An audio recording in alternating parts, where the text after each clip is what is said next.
They were all roommates. They spoke today with CNN's Gary Tuckman. What kind of roommate was he? He was pretty quiet, really clean. Not one you could complain about, really, to start off with.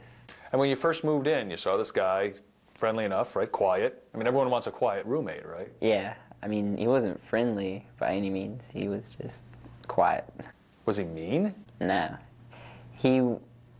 Sometimes I guess you would say rude, the way you would try to carry a conversation with him, and you couldn't get any feedback from him, or, like talking to a brick wall. And did you think that was strange initially? Yeah, I did, but I used to be pretty shy too when I came to Tech, and I thought maybe something's happened in his life. I don't know, just for him to be so quiet and not want to talk to people. And then, did you feel the same way when you first met him? He's just a real quiet guy. Did you think it was kind of weird when you first met him? I thought he was just really quiet and shy. I didn't think he was weird initially. Just some people are shyer than others. Okay. So when did you start noticing, Andy, that perhaps it was a little more than just being a shy, nice guy? We tried to hang out with him at first, took him and introduced him to our friends and stuff, and weeks of this, and he never opened up. Just never talked to us and went about his day by himself. Never saw anyone come visit him. I mean, did you ever sit down and have a conversation with him? Never more than a couple words, other than the one time when we went out to a party and he opened up and said he had an imaginary girlfriend. He told you he had an imaginary girlfriend? Yes. And what prompted him to say that? We had been drinking, so I guess he had just decided to open up. So he had a few beers and he opened up. And what did he say about an imaginary girlfriend? He called her, well, was it Jelly, and she called him Spanky. Spanky and Jelly? Yep. And that was that. And what did he say about this imaginary girlfriend? She was a supermodel, I think. Yeah. Yeah. And were you guys amused by this? Or weirded out by it? More amused, you know, you think this guy's pretty crazy. Yeah, strange guy. But then something happened that you say he started harassing women at school here, right? Yeah. Tell me about that, John. I walked back to my room one night and there's a policeman in there. And apparently what had happened was he'd gone up, or he started talking to her online first. He found where she lived, started talking to her on AIM. Then he went over there. He was using the name ? Said, "Hey, I'm ? And that really freaked the girl out. So he was stalking her? Yeah. He found out everything about her first. And like he told this girl all the things he learned about her? I don't know if he told her that, but he thought they were playing some kind of game or something. And did you know the girl? No. I mean, was she freaked out about it? Did you hear later? Freaked out enough about it to call the police. And did this happen with any other girls, Andy? There were two other instances that we know of. One was one of our friends, he started bothering her, and another was down the hall.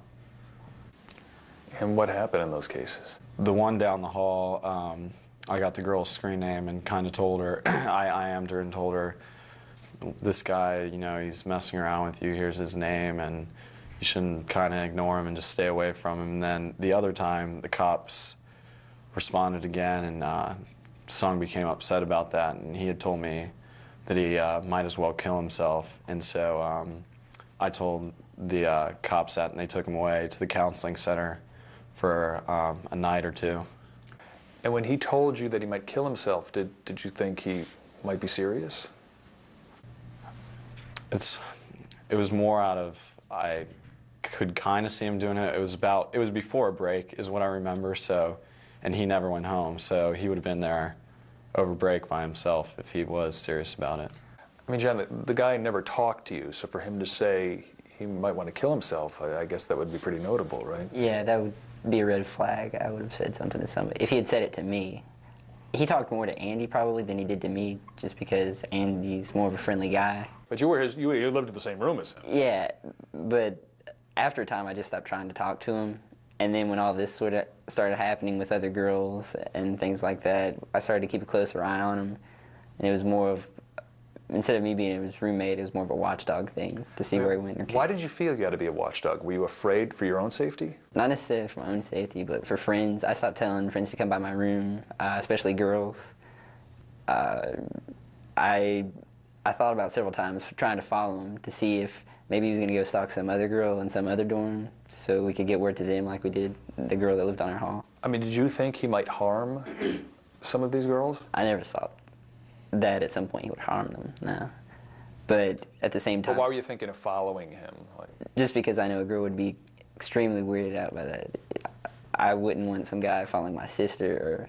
So when he came back from the clinic after threatening to kill himself, did he talk about that at all? Or did you ask him about it, Andy? Nope, it was kind of weird, obviously, for the time after that, because I had reported him for it, and pretty much there was no other incidents after that. He kept to himself a lot more after that. Did he like music, for example? Yeah, he did. He listened to a lot of rock, a lot of Led Zeppelin, Nirvana, Shine Down by Collective Soul. You were saying that there was one song you could keep playing over and over. What was that? It was Shine Down. By Collective Soul. And was there any reason? He would just keep playing it over and over and over again? And was this on an iPod or on stereo speakers? It was on his laptop. His laptop, and you guys heard it? I heard it. It would wake me up in the morning sometime. Like, what did you say to him? I never said anything because... How come? I always thought he was kind of a fragile guy at the time. That was still before, I think before the police came, and I just didn't want to say, hey, turn that music off or switch the song, because I didn't have that kind of relationship with him. Did you ever say anything to him about it, Andy? About the music? Yeah. No, never. I mean, you guys seem to be very patient with him. Mm-hmm. And somewhat caring, that you didn't want to bother him. Well, I think in that situation, with anybody that's like that, you just try to be as patient as you can. You don't want to come down hard on them or send them into some kind of shut-down lockout mode. But here you're dealing with a guy who was a stalker, who you knew was a stalker, and was very strange, never talked with you. Yeah. And then, did he ever get in trouble? Did he ever do anything to get himself in trouble other than stalking? He would write on the walls, the suite walls, but I don't think he ever got in any kind of trouble for it. What did he write on the suite walls? The lyrics to the music that he would listen to. Like with chalk or paint or what? Pencil or pen. And what did you do about that? We just told our RAs. They went up the chain of command with it, I guess. You were afraid you'd get fined, you'd have to pay a fine. Yeah, everybody, if they didn't know who it was, everybody in the suite would have had to pay a fine. Did he have any hobbies? Did he do anything other than sit in his room and listen to music? Went to the gym, and he had a bicycle that he worked on, and he was always riding that usually. Yeah, he would go out really late at night and just ride his bike around for a few hours and come back. Now, when you heard that there was an Asian man who was the gunman, what did you think, Andy? Well, I was with my roommate from last year, and we kind of maybe guessed that it was him because it matched the description, and we were a little, I guess, fearful that it would be him, hoping it wasn't. Why did you think right away that it might be him? There are a lot of Asians here. Well, part of the description, too, was the guy they arrested on the drill field initially looked similar to him, just close cropped hair. And then with the girl in AJ, too, like, after it was released that it was an RA and a girl killed, that it kind of sounded like the girl had gotten into a trouble with the guy. But when I heard that she had it was the boyfriend, I was kind of thinking it wasn't Seung because I had never seen him with a girl or anyone else for that matter. John, when you heard it was an Asian man who did this, did you think it was him? Yeah, and I don't really know a whole lot of Asians at Tech, and that may have been the reason too, but the only strange Asian that I would have known would have been Seung. And everybody that I knew that I've told stories about Seung, and they all called me and said, "You think that was Seung?" when they found out it was an Asian. Now that you look back at his behavior, is there anything with the benefit of hindsight that you see as, God, that was weird, I wonder if I should have said something about that or done something about that? Of course. Like what, for example, though? Maybe trying to take it higher. You know, things take time when you RAs are working through their chain of command and things too. You know, Just maybe talking to the cops more, telling them to keep a better eye on him, things like that. What do you think, Andy? Is there any specific instance of something he did that you're thinking about now that you said, wow, I mean, that was a warning sign? All the incidents with the girls, I think, are the big warning signs. Like, none of them ever came to, like, charges or anything, because I'm sure those girls weren't trying to cause trouble, but if any of them had, it may have stopped things then. But those are definite warning signs of someone that had some social problems. How many different girls do you know that he stalked? I think Three.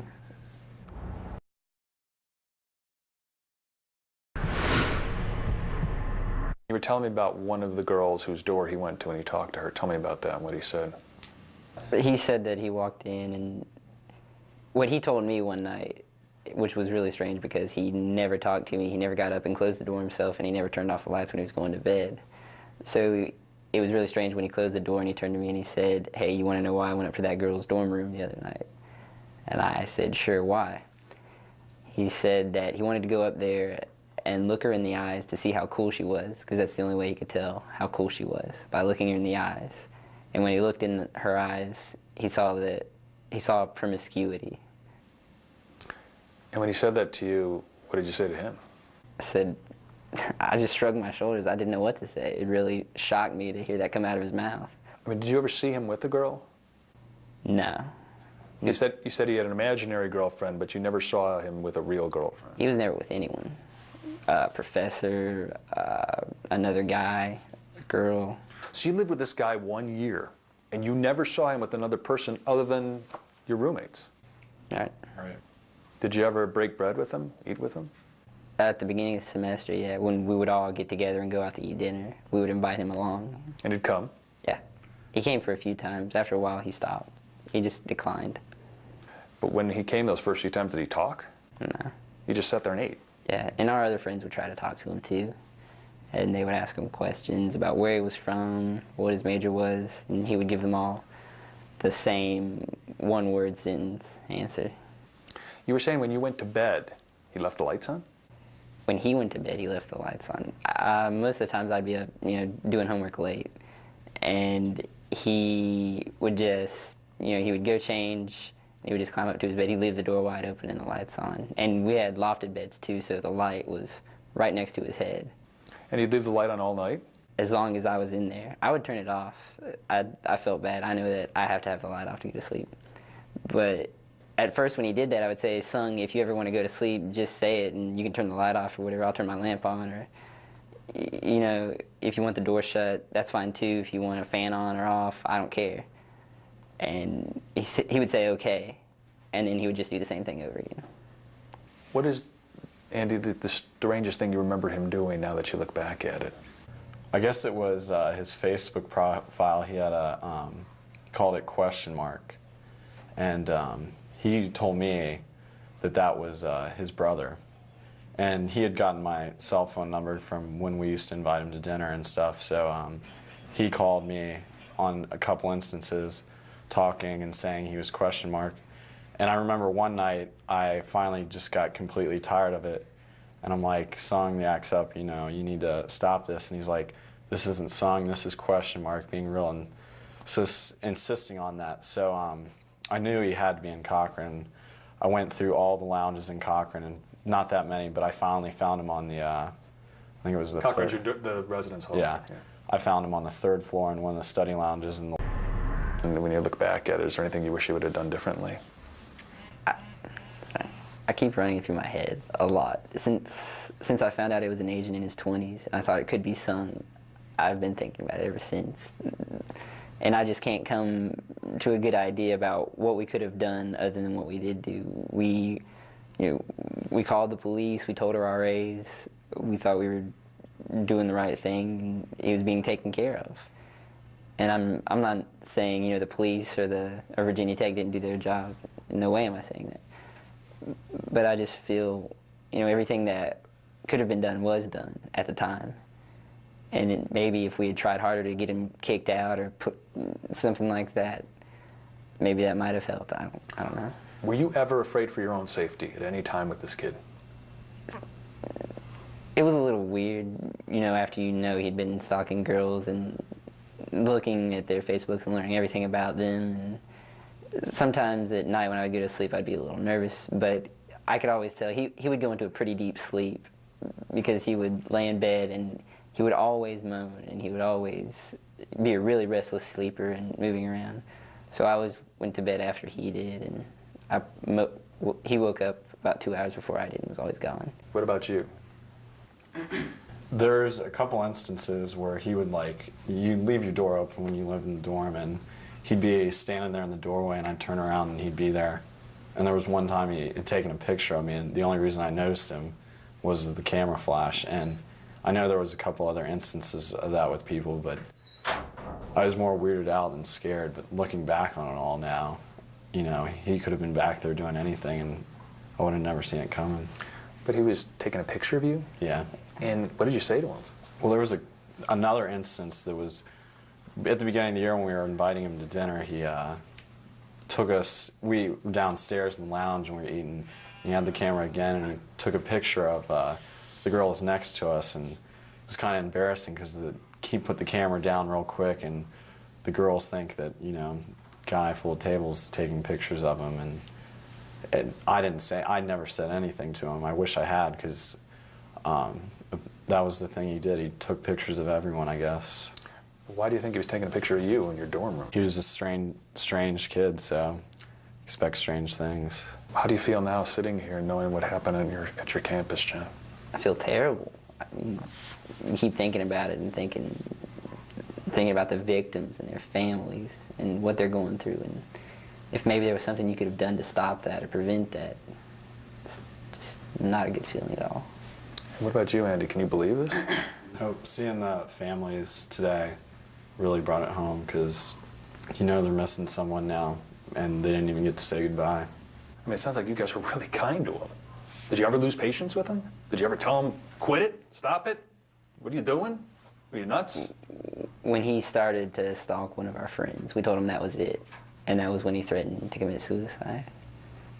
But other than that, we were pretty accommodating. You know, you accommodate roommates. You meet all sorts of people in college, and you just got to be accommodating, no matter how weird it is, I guess.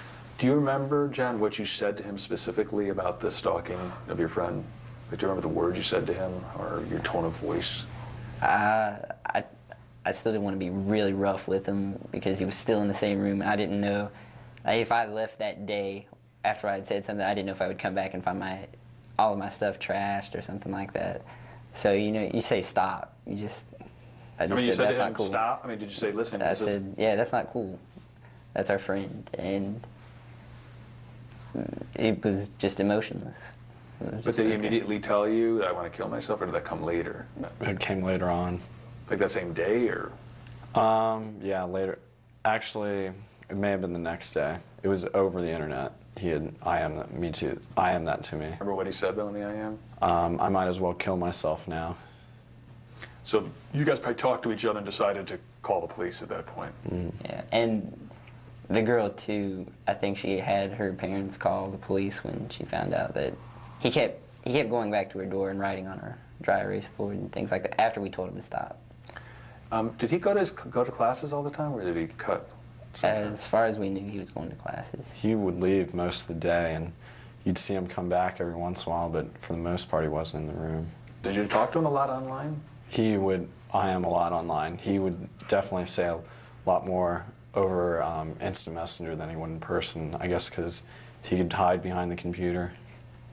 I think that's one of the reasons he never talked to me that much, because I was in the room with him all the time whenever he was on IM. He never sent me an IM. But I remember him talking to Andy a lot, or Andy coming in and saying he was talking to him, or something like that. How can you live with someone who doesn't talk? I got used to it. I mean, like I said, I always thought it could be worse. Than I could have a loud roommate in there that smoked or was drunk all the time, you know. So you looked at this as the better of two evils. You didn't have a loud smoker or drunk. You had just a quiet guy. Yeah, a guy that didn't like to talk. I mean, had you ever met anyone who didn't like to talk, who was capable of talking? not like this. You? Never. Did your other roommates feel the same, suite mates feel the same way about him? They never talked to him. I'm sure they don't even know that his name was. Really? Yeah. I that it was talked him. to one earlier, and he didn't put the name together with the face. No kidding. That's it. Yeah, he was just like a shadow. You wouldn't even hear him move in and out. The only way they would know it is if they saw him coming in and out of the door. Do you feel your lives have changed now that this has happened? I think it's hard to say now how it's going to change because you're still in a state of shock. But, I mean, it's just a terrible, terrible feeling. I think everybody did all they could. There were a couple instances where the cops were called and nothing was pressed on it. So I think those